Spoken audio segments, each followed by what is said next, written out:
የሀገራት መሪዎች ስልጣን መንበራቸውን ከያዙ በኋላ እንደ ግለሰብ ሳይሆን እንደ አንድ ሀገር ስለሚታዩ የሚሰጣቸው ቦታና የሚደረግላቸው እንክብካቤ በዛው ልክ ከፍተኛ እንደሚሆን ይታወቃል። ሀገራት እንዳላቸው ኢኮኖሚና እንደደረሱበት የቴክኖሎጂ ከፍታ መሪዎቻቸውን ለመጠበቅ የሚያደርጉት እንቅስቃሴ የተለያየ ሲሆን ምንም አይነት ጥበቃ ከማይደረግላቸው ከኡራጋዩ ሆሴ ሚካ አንስቶ በሚሊዮን ዶላር የሚያወጣ ጥበቃ እስከሚደረግላቸው መሪዎች ድረስ በተለያየ ደረጃ ሕይወታቸው ትልቅ ዋጋ ተሰጥቶት ከየትኛውም ጠላት እንዲጠበቁ ይደረጋል። ታዲያ በዛሬው ቪዲዮ በዓለማችን አስገራሚና ከፍተኛ ጥበቃ የሚደረግላቸውን ፕሬዝዳንቶች የምንመለከት ይሆናል። እስከ ፕሮግራማችን ፍጻሜ ድረስ አብራችሁን በመቆየት እንድትከታተሉ እንጋብዛለን። በመጀመሪያ የምንመለከታቸው የፈረንሳዩ ፕሬዝዳንት ኢማኑኤል ማክሮን ናቸው። ማክሮን በየዕለቱ በሚያደርጓቸው እንቅስቃሴዎች በበርካታ አጃቢዎች ከመጠበቃቸውም በላይ መኪናው በሚንቀሳቀስበት ወቅት በሞተርና በሳይክል እንዲሁም በብረት ለበስ ተሽከርካሪዎችም ጭምር ጥበቃ ይደረግላቸዋል። ይሁንና ፕሬዝዳንቱ ከሚመሩት ሀገር አያልነት ጋር የሚመጣጠን በቂ የሆነ ጥበቃ እንደሌላቸው የሚነገር ሲሆን በተለይም ደግሞ ሰዎች በተሰበሰቡበት አካባቢ በእግር በሚንቀሳቀሱበት ወቅት የጥበቃው መላላት በጥፊ እስከ መመታት በቲማቲምና በድንች እስከ መደብደብ አድርሷቸው እንደነበርም የሚታወስ ነው። ቀጥሎ የምናነሳቸው ደግሞ የጃፓን ጠቅላይ ሚኒስትር የነበሩት ሺንዞ አቤን ይሆናል። እኚህ ፕሬዝዳንት ለረጅም ጊዜ ሀገራቸውን እንዳገለገሉ የሚነገርላቸው ሲሆን የፕሬዝዳንቱ ጥበቃዎች መኪናቸው በሄደበት ሁሉ በእግራቸው እየሮጡ የሚከተሉበት ሂደት በበርካቶች የሚታወስ ነበር። ታዲያ እኚህ ጠቅላይ ሚኒስትር እንደ አውሮፓውያን አቆጣጠር 2022 ላይ በአደባባይ ንግግር እያደረጉ በነበሩበት ወቅት ባልታሰበ ሁኔታ በጥይት እንደተገደሉ ድፍን ዓለም የሚያስታውሰው አሳዛኝ አጋጣሚ ነው። እስኪያውን ደግሞ ከዚህ ጋር በተመሳሳይ ደረጃ የምናገኛቸውን የፊሊፒንሱ ፕሬዝዳንት ሮድሪጎን እናንሳ። እኚህ ፕሬዝዳንት ወደ ሕይወታቸው እያመጡ ያለውን መዘዝ አስቀድሞ የተረዱ ሰው ናቸው። ይህም የሆነው ሕዝቡን አብዝተው ስለሚቀጡ ብቻ ሳይሆን ጨካኝና ምሕረት አልባም ስለነበሩ ነው። ታዲያ እኚህ ፕሬዝዳንት ከቦታ ቦታ የሚንቀሳቀሱበት መንገድ ፍጹም የማይገመት ሲሆን በብዛት ከአጃቢዎቻቸው ጋር በመሆን በሞተር ሳይክል መንቀሳቀስን ይመርጣሉ።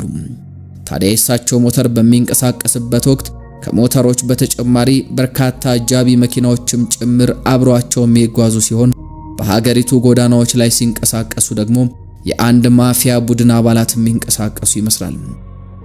የኚህ ፕሬዝዳንት ጥበቃ በዚህ ብቻ ያበቃም። በሀገሪቱ ለሚገኙ የአደንዛዥ ዕፅ ነጋዴ ማፊያዎችም ግልጽ መልእክትን ለመላክ በሚል የማፊያዎቹን እጅግ ቅንጡና ውድ የሆኑ መኪናዎቻቸውን በአደባባይ በዶዘር እንዲጨፈለቁ አስደርጓል። ይህም ደግሞ የማፊያዎቹ ጥርስ ውስጥ እንዲገቡ ያደረጋቸው ጉዳይ ሲሆን ሊመጣ የሚችለውን ምላሽ ታሳቢ በማድረግ ለእኚህ ፕሬዝዳንት የሚደረገውም ጥበቃም እጅግ ከፍተኛ እንዲሆን አስገድዶታል። የፕሬዝዳንቶችን ጥበቃ የተመለከተው ቪዲዮ ሲቀጥል አሁን የምናነሳቸው ደግሞ በአባይ ጉዳይ ስሟ ከሀገራችን ጋር አብሮ የምትነሳው ሀገረ ግብፅን የሚመሩት ፕሬዝዳንት አብዱል ፈታህ አልሲሲ ይሆናሉ። የፊሊፒንሱ ፕሬዝዳንት ካደረጉት አንጻር ሲታይ ለየት ያሉ ነገሮችን በማድረግም የሚታወቁት አልሲሲ ሌሎች ሀገራት የኒውክሌር መሳሪያን ጨምሮ ያላቸውን አጠቃላይ የጦር መሳሪያ በአደባባይ ትርኢት በማሳየት ለማፊያ ቡድኖችና ጠላቴ ሲሉ ለሚፈርጇቸው ቡድኖች መልእክቶችን ሲልኩም አልሲሲ ግን በአብረቅራቂ የሕፃናት ቅባቶች ያሸበረቀ ገላቸውን የሚያሳዩ ወታደሮቻቸውን በአደባባይ ማሳየትን ያዘወትራሉ። ታዲያ እነዚህ ፒዲዲን በሚያስታውስ ቤቢ ኦይል ሰውነታቸውን የተጠመቁ ወታደሮች ሀገረ ግብፅ አሉኝ ከምትላቸው እጅግ ጠንካራ ወታደሮች መሃል ግንባር ቀደሞቹ ሲሆኑ ዋነኛ ስራቸውም ደግሞ የፕሬዝዳንቱን ሕይወት ማስቀጠልና ከየትኛውም ጥቃት እስከ ሞት ድረስ የደረሰ ዋጋንም በመክፈል ጭምር ፕሬዝዳንቱን መጠበቅ ነው። በመቀጠል የምንመለከተው የቬንዙዌላው ፕሬዝዳንት ኒኮላስ ማዱሮን ይሆናል። የኚህ ፕሬዝዳንት ጠባቂዎች በብዙ ማህበራዊ ሚዲያዎች ላይ በሚዘዋወሩ ቪዲዮዎችም እንደተመለከትነው በድንገት ፕሬዝዳንቱ አደጋ ውስጥ የሚገቡ ሲመስላቸው በእጃቸው የያዙትን ሳምሶናይት በመዘርጋት በሰከንዶች ውስጥ የሰው ጋሻና ግድግዳ በመሆን ከአየር ውጪ ማንም ወደ ፕሬዝዳንቱ እንዳይጠጋ ያደርጋሉ። እንደ አውሮፓውያን አቆጣጠር በ2018 ፕሬዝዳንቱ በአንድ ወታደራዊ ስነ ስርዓት ላይ ንግግር ሲያደርጉ ከተሞከረው የግድያ ሙከራ በኋላ የወታደሮቹ እንቅስቃሴና ምላሽም ይህንን የሚያረጋግጥ ነበር። ከአገራት መሪዎች መለስ ስንል ደግሞ አስገራሚ ጥበቃ ከሚደረግላቸው ሰዎች መካከል አንዱ የነበሩት እንዲሁም በቅርቡ በሞት ከዚህ ዓለም ድካም ያረፉት የቫቲካኑ ፖፕ ፍራንሲስ አንደኛው ናቸው።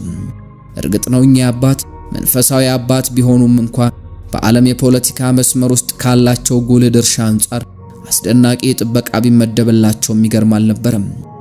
ፖፕ ፍራንሲስ በብዙ ምዕራፎች የተከፋፈለ ጥበቃ ይደረግላቸው የነበረ ሲሆን ከሚያጅቧቸው ወታደሮች አንስቶ በከፍተኛ ቴክኖሎጂ የሚመሩ የደህንነት መሳሪያዎችም ጭምር የእሳቸውን ሕይወት እንዲጠብቁ ተሰይመው ነበር።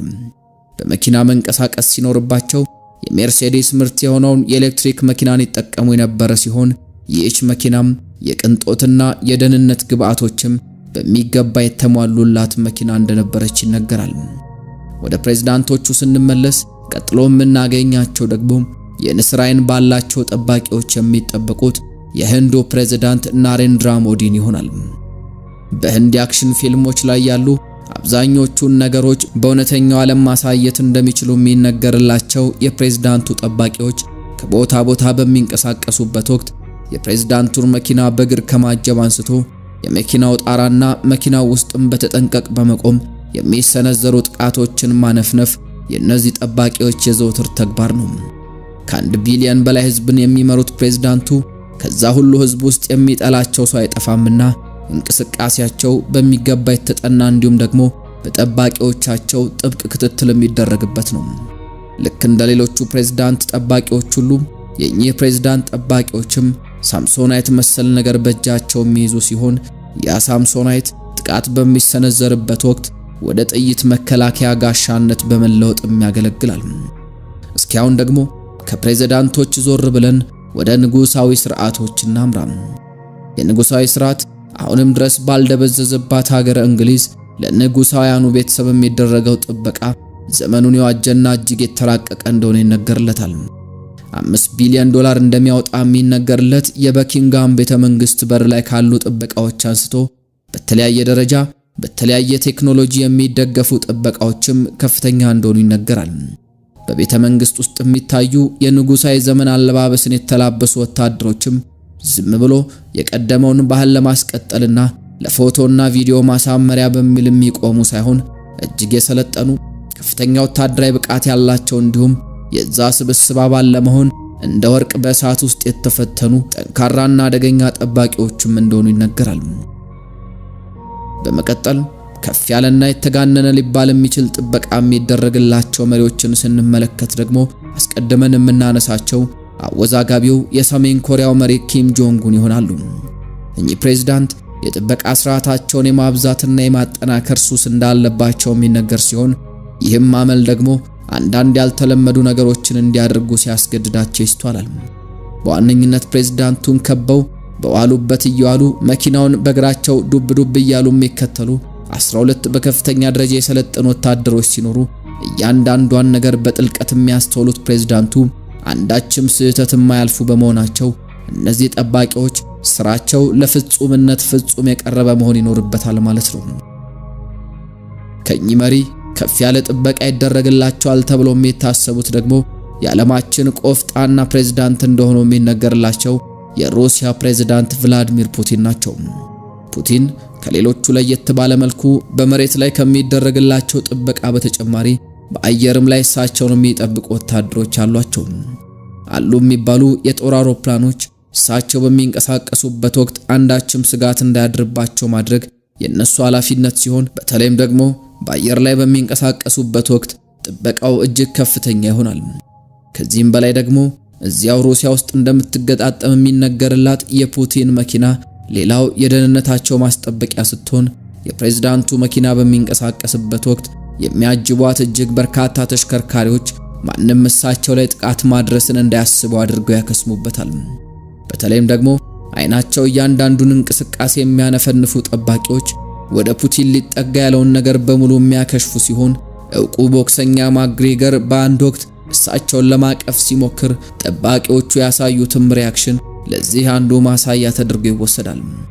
ከፑቲን ቀጥሎ የምንመለከታቸው ደግሞ የሌላ ኃያሉ ሀገር አሜሪካ ፕሬዝዳንት የዶናልድ ትራምፕ ጥበቃን ይሆናል።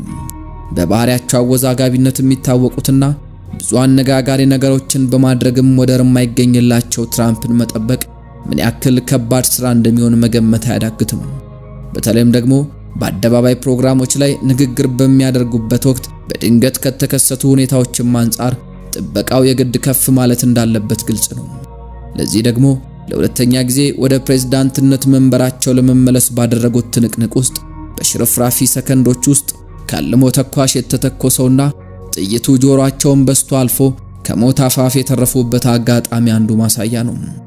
ወደ 300 የሚጠጉ ወታደሮች በተጠንቀቅ እንደሚጠብቋቸው የሚነገርላቸው እኚሁ ፕሬዝዳንት ቦዲጋርዶች፣ የደህንነት ባለሙያዎችና የተለያዩ ቴክኖሎጂዎችን እየተጠቀሙ ጥበቃውን የሚያሳልጡ አባላትም እንደሚካተቱበት ነው የሚነገረው። የሮቦት ውሻዎችን ጭምር ባካተተው የትራምፕ ጥበቃ ውስጥ ያንን መስመር ጥሶ ጥቃት መፈጸም የማይታሰብ ነገር ነው። በመጨረሻም እንደ መውጫ አዝናኙን የኡራጋይ ፕሬዝዳንት ሆሴ ሚካን ጥበቃ እናንሳ። እንደ ፕሬዝዳንት ሳይሆን እንደ አንድ መናኝ የሚኖሩት እኚህ ፕሬዝዳንት በወታደሮች ጋጋታ በመኪናና በጦር አውሮፕላን አጀባ ሳይሆን በፈጣሪያቸው የሚጠበቁ ፕሬዝዳንት ናቸው። ደሞዛቸውን ሳይቀር በቅጡ የማይቀበሉትና ተራ ባለሀብቶች እንኳን መኖር በማይፈቅዱበት ቤት ውስጥ የሚኖሩት እኚህ ፕሬዝዳንት ቤተ መንግስታቸውን ንቀው ቅንጡ መኪናዎችንም አልፈልግም ብለው እንደ ተራ ህዝብ እየኖሩ ይገኛሉ። እኛም በረከታቸው በሁሉም ሀገራት ፕሬዝዳንቶች ላይ ይደር እያልን የዛሬውን መሰናዶ በዚሁ እናጠቃልላለን።